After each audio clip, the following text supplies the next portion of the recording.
चलिए अब हम 13 दोहे का व्याख्या देखते हैं। इह अवसर चेत्या नहीं, पशु ज्यों पालि देह, राम नाम जाड्या नहीं, अंति पड़ी मुख से। शब्द कठिन शब्दों का अर्थ देख लीजिए। इसमें बताया गया शेह का अर्थ होता है राख, अवसरी का अर्थ होता है अवसर, चेत्या का अर्थ होता है चेतना, चेता यानी कि संजोना, हिफाजत करना ये कह सकते हैं। अब इसके प्रश्न को देखिए।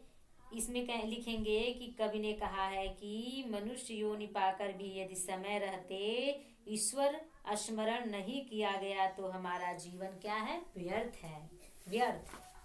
अब व्याख्या पर ध्यान दीजिए। व्याख्या में लिखेंगे जैसे यहाँ कहा गया है कि यह अवसर चेत्या नहीं, कह रहे हैं कि हे जीव, तुम उस मनुष्य योनि में पैदा हुए हो जो बड़े ही सौभाग्य से प्राप्त होता है, सौभाग्य से प्राप्त होता है। इतना सुंदर अवसर पाकर भी तुम सजग नहीं होते हो।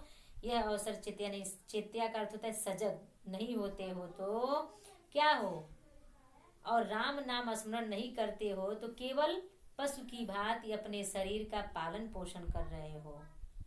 पशु ज्यों पालि देह, जिस प्रकार पशु खाते हैं और जीते हैं, सेम वही कंडीशन तुम्हारा हो जाएगा। बस तुम्हारा भी वही पशु के समान जीवन व्यतीत हो जाएगा। यह समझ लो कि यदि समय रहते तुम राम नाम का स्मरण नहीं किया यानी ध्यान नहीं दिया, राम नाम जाड़िया नहीं यानी राम नाम स्मरण नहीं किया तो अंत में क्या हो जाओगे, मिट्टी में मिल जाओगे। अंत में मिट्टी में ही मिलना होगा। यदि भगवान का स्मरण करोगे तो मोक्ष की प्राप्ति हो जाएगी। ठीक है, चलिए 14 का देखा जाए। यह तन काचा कुंभ है, लिया फिरे था साथ, ढबका लागा फूट गया, कछु न आया हाथ। यह सबसे आसान है, बस थोड़ा सा प्रयास कीजिए समझने का। इसके प्रश्न में लिखेंगे इस साखी में कबीरदास जी शरीर की नश्वरता का वर्णन किया है। नश्वरता यानी कि आज हम जन्म लिए हैं तो कल मरना है, इस शरीर का नाश होना है। तो कहते हैं तन माने शरीर होता है, कांचा माने कच्चा, कुंभ माने घड़ा, साथ माने साथ, हाथ माने हाथ, ढक्का माने धक्का होता है, धक्का से लगना। तो यहाँ का यह शरीर मिट्टी के कच्चे घड़े के समान है। यह तन कांचा कुंभ है, यह जो तन है शरीर है वह कच्चे कुंभ यानी घड़े के समान है।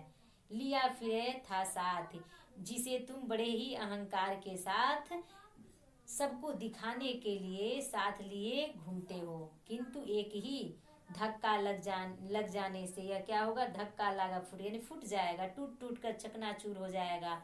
यानी एक धक्का लगने से यह टूट कर चूर चूर हो जाएगा। और कछु न आया हाथ यानी कि कुछ भी हाथ नहीं लगेगा, अर्थात काल के धक्के से शरीर नष्ट हो जाएगा और वह मिट्टी में मिल जाएगा। चलिए अगला देखा जाए 15वां। कबीर कहा गर्वियो देख ही देख ही सुरंग बिछड़िया मिलिबो नहीं, ज्यो काचली भुजंग। भुजंग माने सर्प होता है और गर्वियो का अर्थ होता है गर्व करना। ठीक है, चलिए इसका प्रसंग लिखेंगे कि देह के प्रति यानी शरीर के प्रति मनुष्य का जो मोह गहन होता है, अत्यधिक गहन का मतलब अत्यधिक होता है, कबीर ने इसी मोह के प्रति मनुष्य को सावधान किया है। कबीरदास जी कहते हैं कि तुम अपने शरीर की सुंदरता पर इतना घमंड करते हो। कबीर कहा गर्वियो यानी कि कबीर जी कहते हैं कि तुम अपने इस सुंदर शरीर को लेकर इतना घमंड करते हो, यह घमंड सर्वथा व्यर्थ है। यानी कि यह घमंड करना सार्थक नहीं है, अच्छा नहीं है, यह व्यर्थ है, मिथ्या है।